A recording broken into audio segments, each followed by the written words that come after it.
This story takes a crazy turn, so make sure you don't miss the update.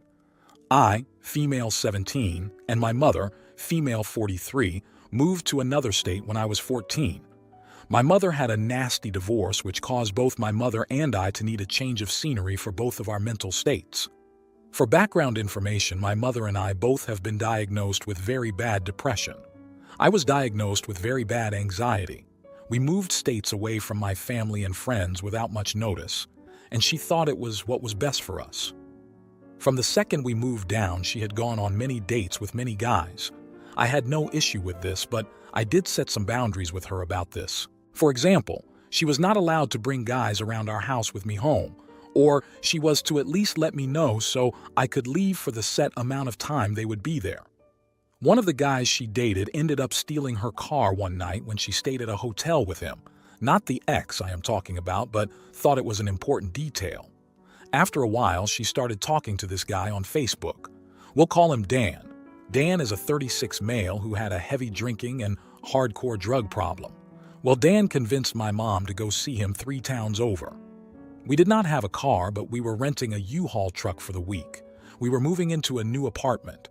She agreed after a day of talking to this guy.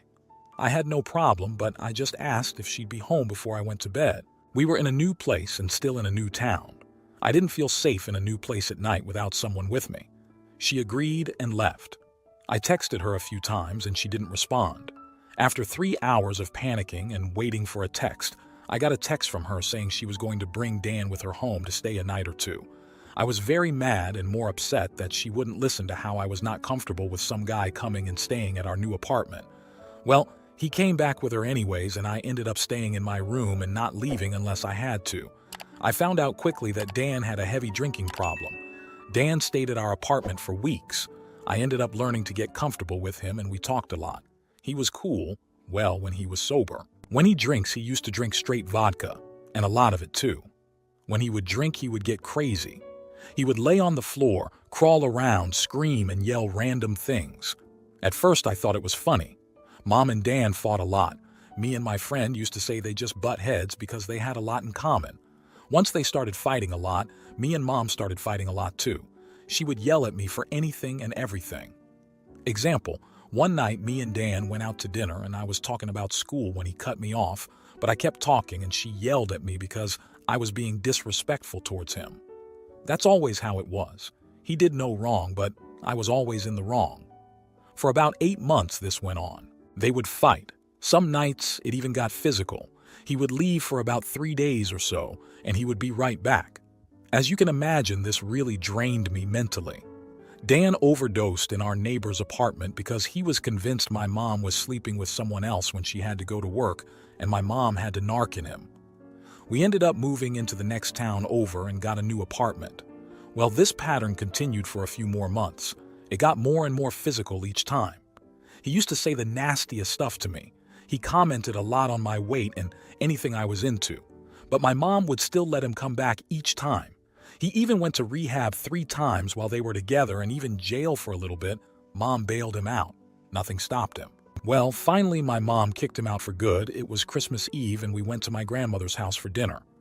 We got home at about 11 at night and we pulled our car into the parking spot and Dan opened our front door from inside the house. We were shocked.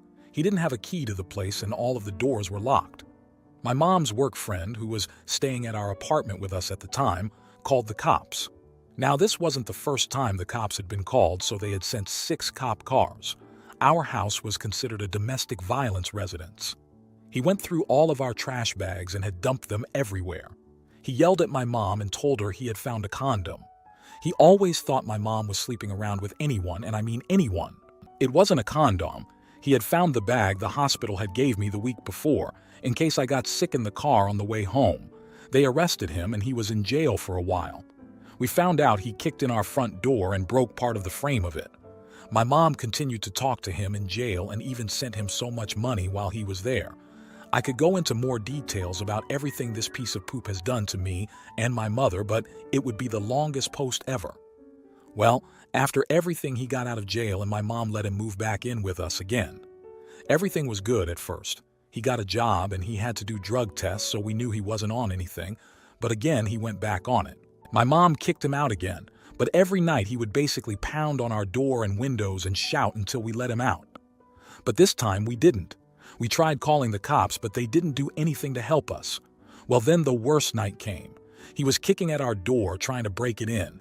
He even broke into my mom's new car and fricked with a lot of stuff that was in it. Well, more happened, but long story short, we ended up calling the domestic violence hotline. They have been a lot of help the past 2 months. Well, sorta. They basically ended up moving us somewhere else until we could get into a new place. Well, it hasn't been easy at all. So we've been living in different hotels every week, on IDC as long as we're away from Dan. Well, one night my mom gets a call and it's Dan at the mental hospital a few towns over. He told us he had laid down on the train tracks and ended up calling 911. Do you want to know why he did it? Because he didn't know how else to get my mom's attention. She kept talking to him and they are still. I basically told her one night that if she gets back with him, I will be moving back to my hometown with the rest of my family and never have anything to do with her ever again. I told my grandmother and cousin about this, and they both think I'm the idiot and should understand how much they love each other, and I should support their decision to be together. I told them I will not be supportive over the relationship that has basically destroyed mine and my mother's life and relationships, especially with each other and my family. There's so much more I could say about him and what he's done in detail, but from am I the idiot? Now for a few comments before the update. Oh my God, this is awful. You're not an idiot at all. Leave your mother and do what's best for you. At this point, it's obvious she's choosing a POS man over you. She's willing to put her own child in harm's way for him. This is not a safe environment for you. Get yourself out as soon as possible. Do not listen to your grandma and cousins who are basically talking out of their ass. I wish you the absolute best and I hope you stay safe. Comment 2. Not the idiot. My mom had Dan when I was a kid. The day he died felt like a holiday, and there was Bobby. Also celebrated the day he died. So I know where you're coming from. Nothing will change, and I'm sorry to tell you that. You're not the idiot in any way. Get out of there as quick as you can and never look back. You sound like you have a good head on your shoulders. You're going to be okay. Comment 3. Not the idiot kid, your grandma and cousin are enablers. Get out of there legally as soon as you can. Have you tried calling CPS? Then the original poster responded with, not the idiot kid, your grandma and cousin are enablers. Get out of there legally as soon as you can. Have you tried calling CPS? Then another commenter responded with, have you tried asking any relatives that don't support your mother's toxic relationship if you could stay? Then the original poster responded with, unfortunately, my only family is in another state. My family here has basically cut off ties with me and my mother because of Dan. My only person here is my uncle, but his wife doesn't like me very much. Long story involving Dan. Now, for the update. And if you're enjoying the video, hit that like button. Hi guys, it's been a while and I thought it was time for an update. I went out of state to visit some family. Last year I was up here, a lot had happened. My relationship almost completely fell apart and my mother had caused some drama because of Dan. The other day my mother called me crying. She told me Dan had been hit by a car. He broke his leg and his shoulders. He can't use crutches because of his shoulders, so he's going to be in a wheelchair for a few months. My mother also showed me photos of his blood on the road from getting hit. I felt nothing. I didn't feel bad at all. I believe I'm allowed to feel that way from all he's done to me and my mother. I obviously tried to be there for her, but I was so empty feeling. The other night she calls me again and updates me on stuff. I noticed she was outside and asked where she was. She told me she was waiting for our roommate to get off work to give her a ride home. Now that's not uncommon, so of course I believe her. I don't think she has any reason to lie to me. Well, I found out she was in Dan's hometown in the hospital. I found out because we have each other's location on Snapchat and I was sending a snap and it said, Dan town name. I was kind of upset that would lie to me, but I know she did because I would have got mad about her seeing Dan. She basically told me that she has this need to protect him, and if it was up to her, she'd forgive him for everything and move to my hometown. I told her that they can do that, but I will not be living with them, especially because my mom and dad do not get along, and if my dad ever saw Dan, I know my dad would talk a lot of poop to me about it. When she told me she had that need to protect him, I got kinda upset. What about her protecting me from him? I know that makes me sound like an idiot, but he treated me like poop. He always tells my mom how much he misses me, and her obviously. But when she said that to me, I straight up said, I don't care. I don't care about him. He dug this hole, he ruined his life, and he walked away from us. Frick him. I wish he would have died from that car. It would hurt my mom for a while, but in the long run, she'd be okay. He just needs to go and get out of our lives forever. I already have my plan for the day I turn 18. I'm going to live with my girlfriend. Her family treats me so well. When I went to see her, she lives a few states away. My mom basically told me not to come home because I was mad that Dan was around again. My girlfriend's mom and grandma offered me a place to live. They treat me like a person. I honestly don't know what I would do without her and her family. Comment 1. Your mom is a mess. She's codependent with Dan. She has failed to protect herself and her family many times that even the police are done with this poop. Staying away from your mom and anyone who supports her relationship with Dan is the best thing to do for your mental health. Comment 2. Honestly, I can see why you're hurt and frustrated. You've been through a lot. But sometimes people, like your mom, get trapped in cycles they don't know how to break free from. I'm not saying it's right or excusing her choices, but maybe she's just as lost and scared as you feel. It's hard to see someone we love make the same mistakes over and over. Everyone here is saying to cut ties, and yes, you should protect yourself first. But maybe, just maybe, your mom needs help too, and not just from a partner, but professional help to understand why she keeps making these decisions. It doesn't mean you have to support her relationship, but maybe offer her resources to help her see the pattern. Sometimes it's easier to see someone else's mistakes than our own. Stay strong and focus on your own path, but remember everyone's journey to understanding and healing is different. Comment 3. Your feelings are valid given everything you've been through. Relationships can be super complex, and sometimes people are drawn to ones that aren't the healthiest for reasons that can be hard for others to understand.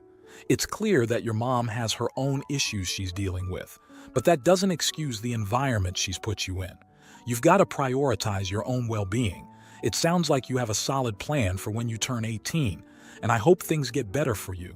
Remember, you have to take care of yourself first. Now, for the next story. Am I the idiot for punishing my son how I want, even though others may think it's extreme? I'm a single dad with an 11-year-old son. My beloved wife passed away when my boy was only 3 years old, so he's grown up without a maternal figure. In addition, my parents live in a city 100 miles away, so I don't have much of a support network. My son has behavior issues at home, but he's usually well behaved at school with only a few incidents. I've tried using timeouts, taking away his favorite toys and other punishments, but it feels like nothing works. He is still disobedient, always pushing the boundaries. Actually, I feel that his behavior is getting worse. He's been seeing a therapist since he was 6, which I think is a good thing given his behavioral issues and the loss of his mother. The therapist says he's a gifted kid, and gifted kids can be particularly challenging. Last summer, I sent him to visit his maternal grandparents, and they criticized my parenting style. Actually, they want to be even harder. They even threatened to spank him, but I told them they wouldn't lay a finger on my boy without facing the cops. This summer's been a nightmare. He likes hanging out with the neighbors, but he's already thrown punches at a couple of kids. Sunday, one of the neighborhood dads showed up at my doorstep, showing me a pic of his kid's bruised face. He told me that next time he will press charges against my son. The first time that he punched a kid, I prohibited my son from playing video games and playing outside for 3 days. Now I've told him that would be 7 days. However, at midnight on Sunday, I changed my mind and I decided that he isn't going to that summer camp he's been eagerly waiting for months. He was so hyped about it, always talking about the camp, but I need to work hard. He cried and yelled at me, calling me a liar, because Sunday I only mentioned him not being allowed to play outside and play video games. He even called his maternal grandparents, my parents, and his therapist to tell them that I'm a liar and more. He is avoiding me. He looks at me as a monster. His grandparents from both sides and his therapist are telling me to let him go to the camping trip, claiming that I changed my decision from yesterday and it can send a bad message to my boy, confusing him about trust in adults, and that this change is a real TA attitude. Today, my parents are in town and wanted to take my son out for a walk. I told them they can come to our house, but my son won't be able to go out for a walk as he's still not allowed to play outside. My parents are saying that I keep increasing the punishment. I don't agree with this interpretation, and they think I'm being a complete jerk. But I believe I'm disciplining my son in a way that will teach him to behave. They keep saying that I'm changing my words. Now, for a few comments before the update. Not the idiot, and you need to tell these people to shove it. You also need to have a proper talk with your son about consequences. And I mean, talk to him like he's not a kid. Explain to him that because he keeps hurting other children, you can't trust him to go to a place with a lot of other children. Tell him that as long as his behavior is like this, you're going to have to keep on doing this. Comment 2. Not the idiot as long as you changed your mind because you have legitimate safety concerns, as it seems you do from the comments here. But I think it's important that you communicate to your kid and the therapist and the grandparents that that's the reason you're changing your mind. It's not that you just felt like the original punishment wasn't harsh enough. Comment 3. Your therapist is a scammer. No wonder your child hasn't improved. Get someone who is actually capable of handling your son's issues and not someone who used to be your wife's BFF. Now, for the update. Yesterday, after getting advice here and from others, I tried to find a therapist who specializes in my son's age. Luckily, I managed to have a talk with a therapist this morning. He usually doesn't work on Friday afternoons, but he made an exception for my son to go and talk with him. They had some one-on-one time for about an hour and a half. Afterward, the three of us had a conversation. Me, my son, and the therapist. My boy said he regretted hitting the other kid and wanted to show his remorse by going to the boy's house to apologize and giving him the basketball as a gift. In return, we agreed that my son could go to the camp. Now, we'll see how things go with this new therapist. The therapist told me I seem pretty stressed, and he suggested it's good for me to take some time to rest while my son is at the camp. He also assured me that my son is a good kid and that we'll work things out. He didn't give me any more details about their conversation. He seems more professional than the other therapist because he will not share so much information about what my son tells him. I drove my son over to the boy's place, and he apologized to the boy, gave him the basketball as a gift, and even said sorry to the boy's mom who was there. I gotta admit, I was kinda surprised by how polite my kid was. I guess in the end, I was being a real jerk. Comment 1. The problem with being a parent is no one is good at it. I would try to remove the word punishment from your vocab and focus on rewarding good behavior while removing privileges if punishment is really required. Also, look up operant conditioning. It's proven to be a much more effective behavioral training strategy than the classical punishment and reward system. In operant conditioning, most of the time you ignore undesirable behavior unless it's especially bad. Just food for thought, not advice. Comment 2. Good job, kid, and good job, new therapist. Hopefully your therapist can help teach him how to prevent these types of behaviors from happening, like learning to calm down the nervous system to regain control. If you like this video, you'll probably like these too. Also, while you're here, please consider subscribing. It's your support that keeps this channel alive and allows me to make better and longer videos. Have a great day.